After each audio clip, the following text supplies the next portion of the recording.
Good afternoon, students. Welcome back to the course of software testing methodologies. Today, in this video, let us discuss about transaction flow testing techniques. This video is brought to you by Newton's Group of Institutions, Macharla. This is Arvind Egireddy from the Department of Computer Science and Engineering. So let us see what is the transaction flow structure. A sequential flow of operations which is represented by a structure is called as an transaction flow structure.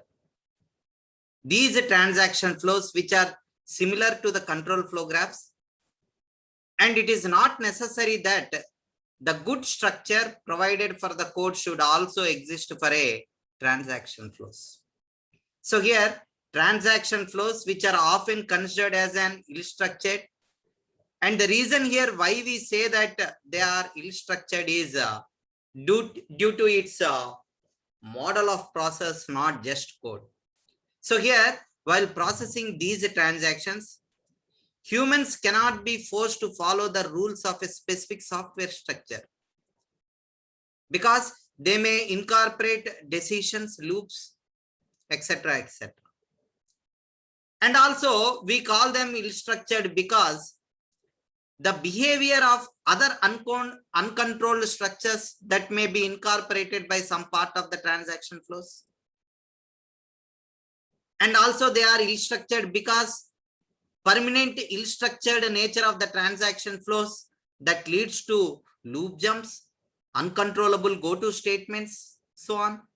So here, not all transactions are not even a small part of transaction flow that has the ability to handle the error detection, nor failure, nor malfunctioning, or recovery actions, etc., etc. So if any new features are to be added and enhancements are to be made in the transaction flows, then the complexity of each and every transaction inherently increases. So, for instance, one cannot expect a good transaction from any lawyers or politicians or salesmen. And basically, these systems that are also designed from specific modules, and these transaction flows are designed or produced through modules of interaction. And here, modeling of interrupts or multitasking, synchronization, polling, queue disciplines, of course, which are not related to structuring, is all an reason for this ill structure. So now coming to transaction flow testing techniques, first we have to build the transaction flows. So firstly, we have to build or obtain the transaction flows. As we know, complicated system that process a lot of different complicated transactions, and they should have explicit representation of the transaction flows, or they need to be equivalently documented. So now these transaction flows, they can be mapped into programs such that the flow of these transactions will be created easily. And the processing of these transactions can be done either by using the design phase or can be done in the design phase. And the overview section in the design phase, they contains so many details of these transaction flows. And these detailed transaction flows that are necessary to design the system's functional test. Here, these transaction flows which are similar to the control flow graphs were the act of getting information that can be more effective to the systems. And therefore, the bugs can be determined, and the flow of transaction in the design phase, which is being done step by step, such that the problems would not arise and the bad design can be avoided. So now secondly, coming to the transaction flow testing, we can say transaction flow testing, which is a technique that is being used in computerizing applications. So here the transaction flow testing technique, which is used to control the documents that are required by the auditor to specify. So what the auditor is going to specify. So here the auditor is going to specify what is the business life cycle in the flow. What are the various types of transactions that these flow through individual cycles? And what are all the different operations that can be carried out within these cycles? And the auditor also specify the objectives of the internal control and the internal control methodologies or methods, so that we can attain each objective. And here the role of the tester is used to test whether it is being developed properly or not, whether the flow and performance of various functions are in the same order as that of the transactions or not. So here the tester is going to track the transaction flows and perform various functions in the same order as that of the transaction. So here the auditors, they can also specify the internal control methods that are recognized at each point of the transaction flow. Now coming to the inspection reviews and walkthroughs, as these transaction flows which are natural agenda for the system reviews or inspections, we have to start transaction flow walkthroughs at the preliminary design review, and we have to continue them in every great deal as the project is going to progress. So here, in conducting these walkthroughs, we should discuss enough transaction types to account for 98 to 99% of the transactions the system is expected to process. So here we discuss paths through flows in which the functions rather than the technical terms. So instead of talking about the technical terms, we are going to talk about the flow of functions, flow in functions. So we ask the designer to relate each and every flow to the specification and to show how these transactions, they are directly or indirectly follow from the flow from the requirements. So we need to make the transaction flow testing, which is going to cornerstone the system functional testing, just as path testing in the cornerstones of unit testing. So for this, we need enough tests to be achieved. We have to cover C1 and C2 coverage of the complete set of transaction flow testing. So here we need to select additional transaction flow paths beyond C1 plus C2. So not only we have to cover C1, C2 coverage, but additional coverage beyond C1 plus C2 for loops, for external values and domain boundaries. And we also need to select additional paths for wide cases and very long, potentially troublesome transactions that have high risk and that are going to face a potential consequence damage. So we need to design more test cases.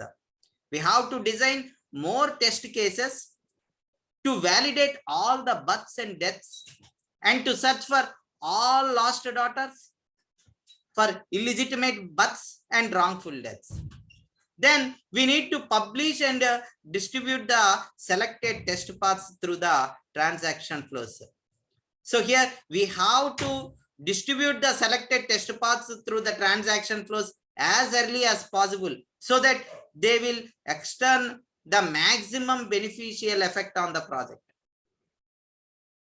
Of course, have the buyers occur that the selected set of test paths through the transaction flow, they constitute an adequate system functional testing. So we have to tell the designer which paths will be used for testing. Of course, not complete details of the test cases that force those paths. So we have to just tell the designer which paths will be used for the testing. So we have to tell which paths are used for testing, not the complete details that can force those paths. Now coming to path selection. So here, path selection for a system testing, which is based on transaction flows, and they should have distinctly different flavor from the path selection. So, which is being done for unit testing that is based on the control flow graphs. So here we have to start with a coverage set of tests C1 plus C2 using the analogous criteria. So we used for structural path testing, but of course we don't expect to find too many bugs on such paths. Then we have to select a coverage set of paths which are based on functionally sensible transactions, as we could for control flow graphs. Then we have to confirm these with the designers. Then we have to try to find the most tortuous, longest or strangest path from the entry to the exit of the transaction flows. Then we need to create a catalog of all these wide paths. So this procedure is best done early in the game, because while the system design is still in progress, so before processing the modules that have been coded, the coverage set of paths that belongs to this system future tests. And this gives everybody more confidence in the system and its tests. That is the main reason we have to do path selection. Then we have to apply path sensitization. See, the good news is that most of the normal paths, they are very easy to sensitize. So here 80 to 90% of the transaction flow coverage, that is C1 plus C2, is usually easy to achieve because they are very simple. And the bad news here is that the remaining small percentage, which is often very difficult and is not possible to achieve by fair means. So while the simple paths are easy to sensitize, there are many of them, so that there is a lot of tedium in the test design. So sensitization is nothing but it is an act which is defining the transaction. So we can say sensitization is an act of defining the transaction. So we have to give definitions to whatever the transactions we do. So by giving the definitions to these transactions, we can increase the sensitization. So if there are sensitization problems on the easy paths, then we have to think on either a bug in the transaction flow or a design bug. The reason is these paths, which are often difficult to sensitize because they correspond to error conditions, synchronization problems, overload responses, and other anomalous situations. So we can get errors or error conditions. We can face synchronization problems. We can get some exceptions, or we can get overload responses. So all these are very difficult if we are not going to sensitize them properly. So here what we have to do is we have to use patches. So here we have to understand that the dirty systems do the testers best. But of course they are dangerous and they are friendly. So it is very, very lot easier to fake an error return from another system by using judicious paths. Then it is to negotiate or join the test sessions. Next, we have to use breakpoints. So we have to put the breakpoints at or branch points where there is a need for hard to sensitize the path segments. And then we have to patch these transaction control flow box to force that particular path. or we can use one or all the above methods like using patches or breakpoints or mistunes and break the rules, so that we can synthesize the strange paths. Then the third one is mistune. So here the test in a system is sized with a grossly inadequate resource. So whenever we have inadequate resource, so here the test when with the inadequate resource is very, very difficult. So here the test of the system that is being sized with a grossly inadequate resource. What is meant by grossly? So here we mean about 5 to 10% of what one might expect to be needed. And this is going to help to force most of the resource related exception conditions. Then we have to break the rules. So here transactions almost always they require associated. They have to be correctly specified. And the data structures what we use need to support them. So here often a system database generator which is being used to create such objects and to ensure that all the required objects have been correctly specified. Or else we have to bypass the database generator, or we have to use the patches to break any and all the rules that are embedded in the database or system configuration, so that it will help us to go down the desired path. So here these techniques are especially suitable for those long tortuous paths that avoid the exit. Then we have to do path instrumentation.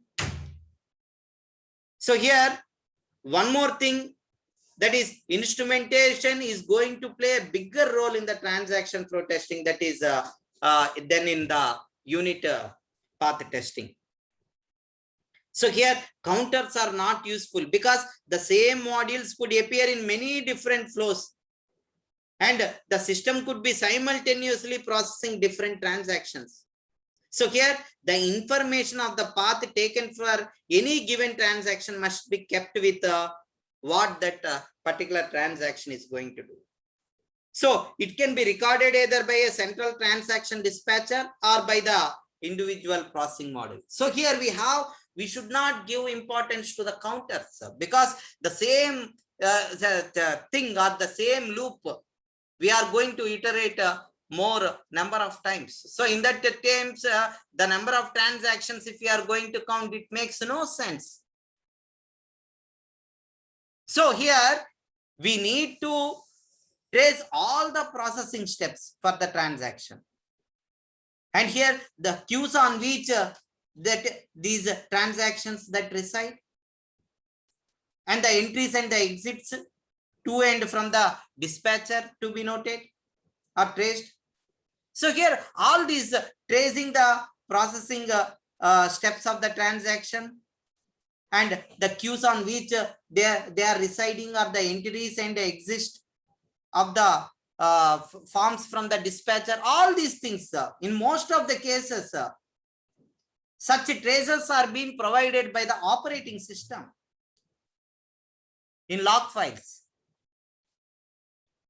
But in some systems, such traces are provided by operating system, and in other systems, such as suppose say communication systems or most secure systems.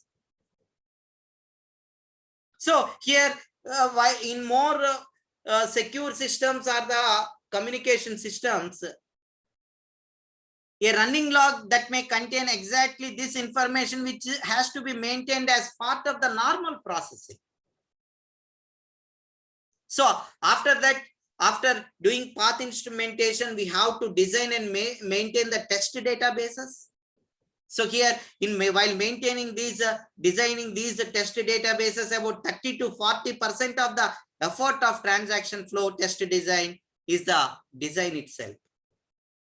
And 60% is for maintaining the test database. So here the first mistake or the first error is to be unaware. So what we are unaware about? We are unaware that there is a test database that need to be designed. So we have to understand that we have to design the test database. If we are not aware of that, then we are making a mistake. That is what we have to identify. So here the result is every programmer and the tester, they are going to design their own unique databases, because since they are designing their own unique databases, the programmers or the testers, which may not be incompatible with other programmers and testers needs, that could be another mistake. So as a consequence is that every tester, independent or the programmer, they need to exclusively use their entire system. So many of these tests, they are configuration sensitive. So there is no way to port one set of tests over from another suite. And finally, we have to commit to automation of the test execution. So here, if we are going to do transaction flow tests for the system, of course, for any size, then we have to be committed to test and execution of automation from the start itself. So for getting good results, automation, we have to start saying that we have to be fully automated. So here, more than a few hundred test cases that may be required to achieve C1 plus C2 transaction flow coverages. Then we don't have to bother with the transaction flow testing.